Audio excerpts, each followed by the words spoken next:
प्रभु यीशु मसीह के नाम में आप सभी को जय मसीह की। मेरे प्रियो, आज हम इस वीडियो में देखेंगे वो रास्ते जहाँ से दुष्ट आत्माएं हमारे जीवन या हमारे घरों में प्रवेश करती है। हम मनुष्य जिस दुनिया में रहते हैं उसमें एक और दुनिया भी पाई जाती है जिसे हम आत्मिक दुनिया यानी स्पिरिचुअल वर्ल्ड कहते हैं। कभी कभी मनुष्य अपनी दुनिया के लिमिटेशन यानी सीमाओं को लांघकर उस आत्मिक दुनिया के लिए दरवाज़े खोल देता है जहाँ पर स्वर्गदूत और दुष्ट आत्माएं रहती है। ये दुष्ट आत्माएं बहुत ही विकट यानी दुष्ट होती है। जब ये किसी के व्यक्ति के जीवन में या परिवार में या घर में चली जाती है तो उसे पूरी तरह बर्बाद कर देती है। इन दुष्ट आत्माओं के कार्य ही मनुष्य के जीवन को बर्बाद करना होता है और यह धीरे धीरे उस व्यक्ति के जीवन को नर्क से भी बदतर बना देते हैं। तो आइए हम वीडियो को में आगे बढ़ते हैं और देखते हैं वो रास्ते जहाँ से किसी के भी जीवन में दुष्ट आत्माओं की एंट्री होती है। तो सबसे पहला रास्ता है जनरेशन कर्स या वंशानुगत श्राप। फिर दूसरा रास्ता है अनवांटेड प्रेगनेंसी या अनचाहा गर्भ। फिर तीसरा है टूटे फूटे घर में पालन पोषण होना यानी growing up in a broken house. फिर चौथा है इन्वॉल्वमेंट इन ऑकल्ट यानी जादू टोने टोटके में भाग लेना या उसकी प्रैक्टिस करना। फिर पांचवा है taking part in a false religion यानी झूठे धर्मों पर विश्वास करना और उसकी मान्यताओं पर अनुसरण करके उन्हें प्रैक्टिस करना। फिर bringing demonic object in life यानी कोई भी शैतान से रिलेटेड वस्तु को खरीद के लाकर अपने घर में ले आना। फिर अगला है अब्यूज़ यानी दुर्व्यवहार किसी के साथ। फिर इलीगल सेक्सुअल रिलेशनशिप यानी अवैध यौन संबंध। फिर अबॉर्शन यानी गर्भपात। फिर अनगॉडली एंटरटेनमेंट सांसारिक मनोरंजन के द्वारा। और अपनी कमज़ोरी का एक पल यानी अ मोमेंट ऑफ वीकनेस।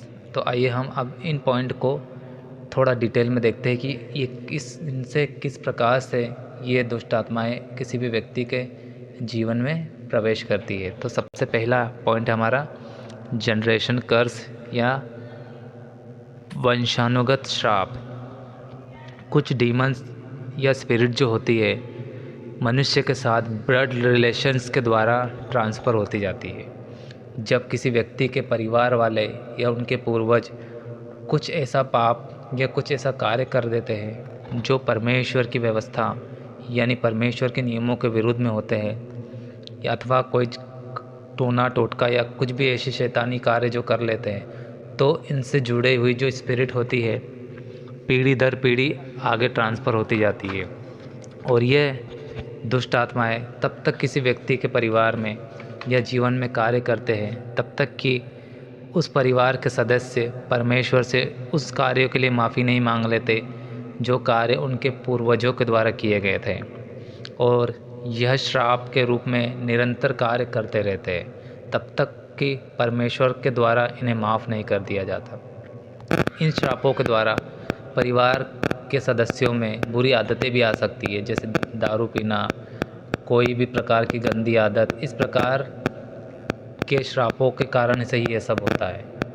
इसलिए हमें हमारे परिवार के साथ मिलकर पूर्वजों के द्वारा किए गए पापों के लिए भी निरंतर क्षमा मांगनी चाहिए। क्या पता कौन सा श्राप कहाँ से किसी हमारे जीवन में कार्य कर लाओ। इसलिए इस श्राप को काटने के लिए परमेश्वर से श्रापों को काटने वाली प्रार्थना ज़रूर करिए। फिर आते हैं हम अगले पॉइंट की ओर। हमारा अगला पॉइंट है अनवांटेड प्रेगनेंसी के द्वारा या अनचाहे गर्भ के द्वारा भी दुष्ट आत्माएं किसी व्यक्ति के जीवन में कार्य करती है।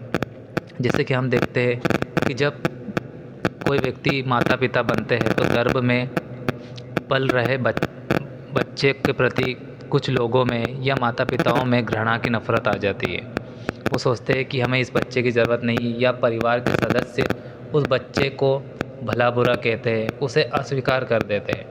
इससे क्या होता है कि जो उस गर्भ में पल रहा बच्चा होता है उसके अंदर एक विद्रोह की भावना और अस्वीकार करने वाली जो स्पिरिट होती है उसके अंदर कार्य करने लगती है, और ऐसे बच्चे अस्वीकृत यानी रिजेक्शन की स्पिरिट से पीड़ित हो जाते हैं और जीवन भर तक यह स्पिरिट उसके साथ कार्य करती रहती है, क्योंकि उसके साथ पेट में ही परिवार के सदस्य द्वारा रिजेक्शन किया गया था। और ऐसे लोग जीवन में कभी सफल नहीं होते और हर जगह रिजेक्टेड होते रहते, इनके कार्य कभी सफल नहीं होते। इस प्रकार के इनके साथ ये स्पिरिट कार्य करती है। इसलिए हमेशा गर्भ में पल रहे बच्चों के प्रति कभी नफ़रत का भाव नहीं रखना चाहिए, उन्हें सस्वीकार और खुशी से स्वीकार करना चाहिए। अगर हम ऐसा नहीं करेंगे तो दुष्ट आत्माओं के लिए हम द्वार खोल देंगे। फिर तीसरा रास्ता जहाँ से यह दुष्ट आत्माएं किसी के व्यक्ति के जीवन में प्रवेश करती है, तो वो होता है किसी भी व्यक्ति या बच्चे का टूटे फूटे घर में पालन पोषण होना। जब किसी व्यक्ति का बचपन टूटे फूटे घर में बीतता है या ऐसे माहौल में बीतता है जहाँ पर वो घर ऐसा हो जो टूटी फूटी या जर्जर अवस्था में हो, तो हम सब जानते हैं कि जर्जर जगहों पर दुष्ट आत्माएं वास करती है। ऐसे माहौल में रहने वाली आत्माएं उस व्यक्ति या बच्चे के साथ इमोशनली और स्पिरिचुअली कनेक्ट होकर उसे निरंतर अटैक करके उसे इमोशनली और स्पिरिचुअली वीक करती रहती है। उसके अंदर दबाव और अनिश्चितताओं की आत्माएं जो होती है वो उसके अंदर कार्य करने लगे। दबाव मतलब डोमिनेंस और अनिश्चितता मतलब उसके कार्य को कोई भी निश्चित नहीं होता। ये आत्माएं उस व्यक्ति के जीवन में घृणा और क्रोध यानी गुस्से की भावनाओं को भी उत्पन्न करने लगती है, और ऐसा व्यक्ति ज़िंदगी भर तक इन दुष्ट आत्माओं से ग्रसित रहता है। इसलिए कभी भी छोटे बच्चों को ऐसे जर्जर घरों में ना रखें। अगर आप नहीं रह सकते तो कहीं और ट्रांसफ़र हो जाए या शिफ्ट हो जाए, लेकिन अपने बच्चों का लालन पोषण एक अच्छे घर में और टूटे फूटे माहौल से बिल्कुल ना करें, ठीक है। फिर आते हैं हम हमारे चौथे पॉइंट की ओर। हमारा चौथा पॉइंट है इन्वॉल्वमेंट इन ऑकल्ट यानी गुप्त विद्या, जिसे हम जादू टोना टोटका या शैतानी विद्या भी कहते हैं, इनमें लिप्त होने पर। तो जब कोई इंसान जादू टोना यानी ऑकल्ट में भाग लेता है या ऐसी चीज़ों में आकर्षित होकर अपने घर में या परिवार में उन्हें प्रैक्टिस करता है, तो वो खुले तौर पर इन एविल स्पिरिट यानी दुष्ट आत्माओं के लिए दरवाजे खोल देता है। ऑकल्ट के अंदर ज्योतिष विद्या, टोना टोटका, टेरो कार्ड, सफ़ेद जादू, काला जादू, राशिफल, मुर्दों से बात करना आदि कार्य सम्मिलित है।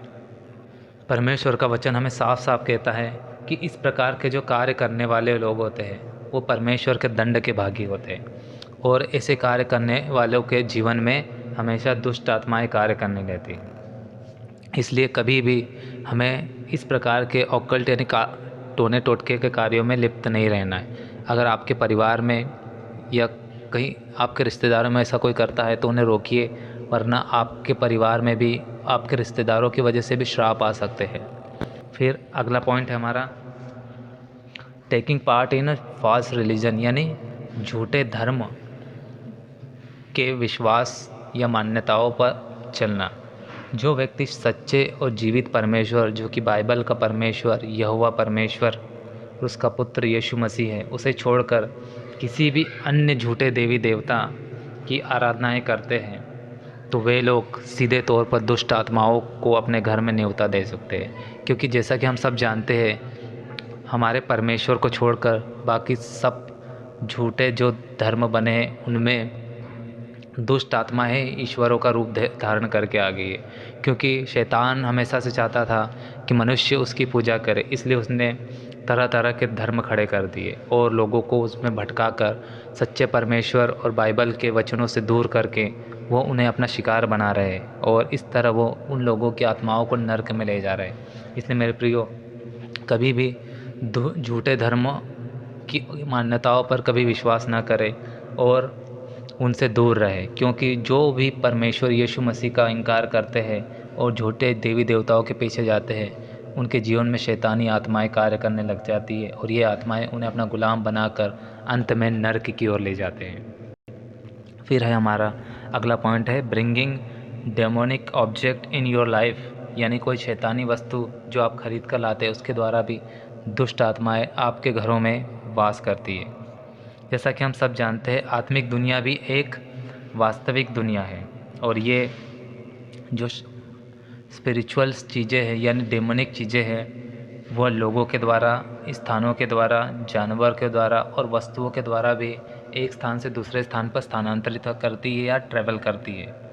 जब हम कोई ऐसी वस्तु ले आते हैं जो कि डेमोनिक स्पिरिट से कनेक्टेड या अटैच है, तो ये घर में आकर उस स्पिरिट को अपने घर में न्योता दे देते हैं। और ये स्पिरिट जो वस्तु के साथ आती है, वो वस्तु के द्वारा वो इंसान के जीवनों में कार्य करने लग जाती है और धीरे धीरे यह अन्य प्रकार की आत्माओं को भी अपने साथ आकर्षित करके उस परिवार को बर्बाद कर देते। इसलिए कोई भी वस्तु लाए तो उसे देखे कहीं वो शैतानी तो नहीं, और परमेश्वर से वचनों से जांच परख कर या अपने पास्टर या प्रचारक या किसी ऐसे व्यक्ति से ज़रूर पूछ ले कि ये वस्तु लाए या नहीं, अन्यथा आप इसको बहुत बड़ी कीमत चुकाना पड़ेगी।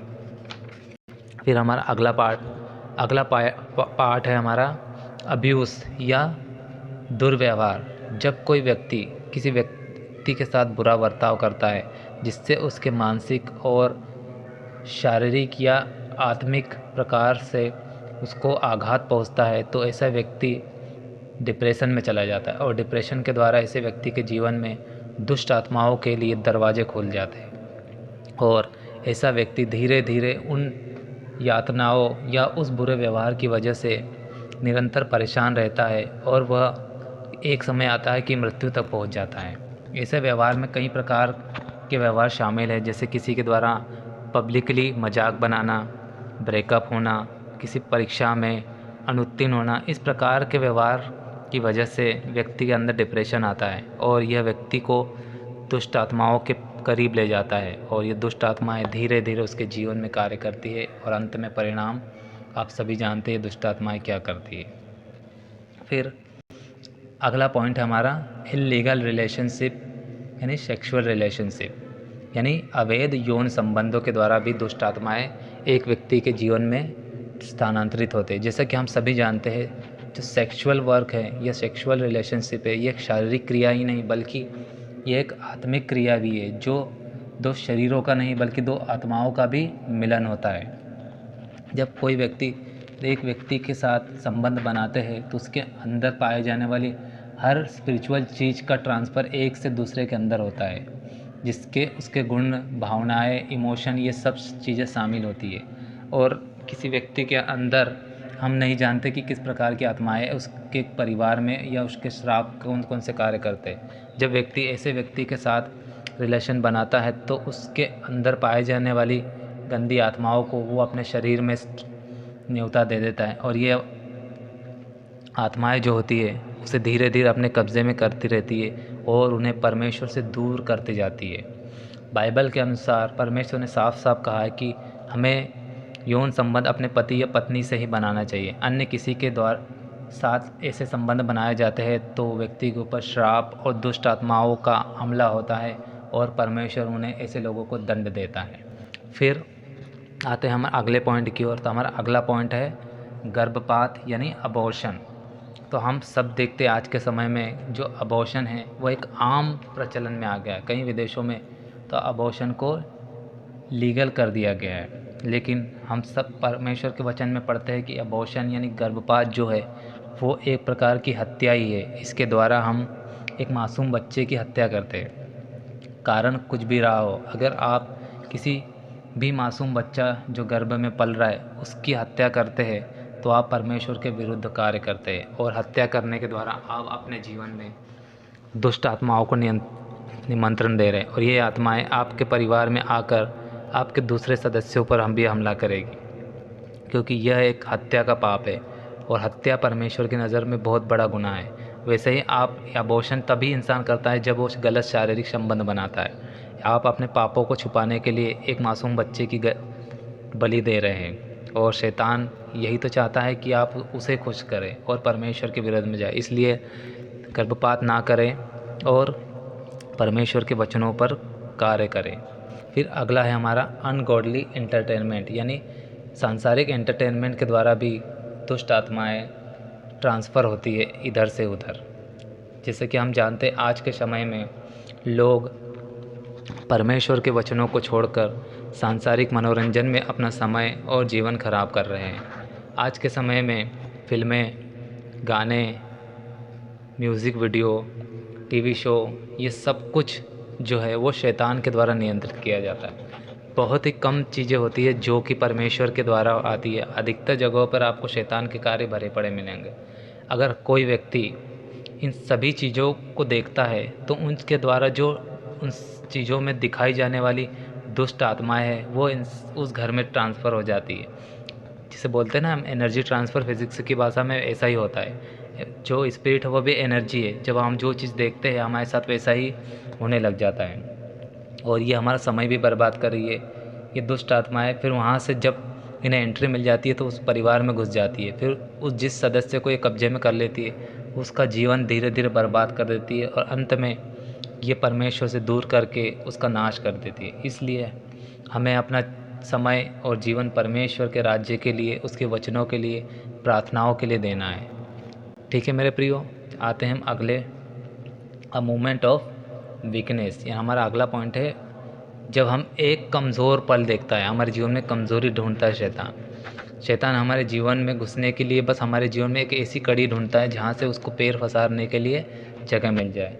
जैसे उसको हमारे जीवन में कोई ऐसा रास्ता मिल जाता है जिसमें हम कमज़ोर हैं, या हमारे जीवन में कुछ ऐसा पाप पाया जाता है जिस पे अभी तक हम बाहर नहीं निकल पा रहे, परमेश्वर से माफ़ी नहीं मांग रहे या बार बार उस पाप में पड़ रहे, तो शैतान उसी का सहारा लेकर हमारे जीवन में कार्य करता है और धीरे धीरे उस पाप के द्वारा हमारे पूरे शरीर पर कब्जा करने की कोशिश करता है। और जो व्यक्ति परमेश्वर के वचनों से दूर होता है उसके जीवन में शैतान पूरी तरह से कब्जा कर लेता है और उसे परमेश्वर से दूर ले जाकर उसको फाड़ डालता है। क्योंकि कहते हैं ना कि शैतान दहाड़ता हुआ शेर है, वो शिकार करने के लिए आता है। शैतान कभी भी किसी का भला नहीं चाहता, वो अपने साथ नरक में ले जाने के लिए लोगों को बर्बाद कर रहा है। इसलिए इससे बचने के लिए परमेश्वर से अपनी सारी कमजोरी, अपने सारे पापों की माफ़ी मांगकर शैतान और उसके दूतों को लताड़ना चाहिए और शैतान के लिए अपने जीवन में और अपने परिवार में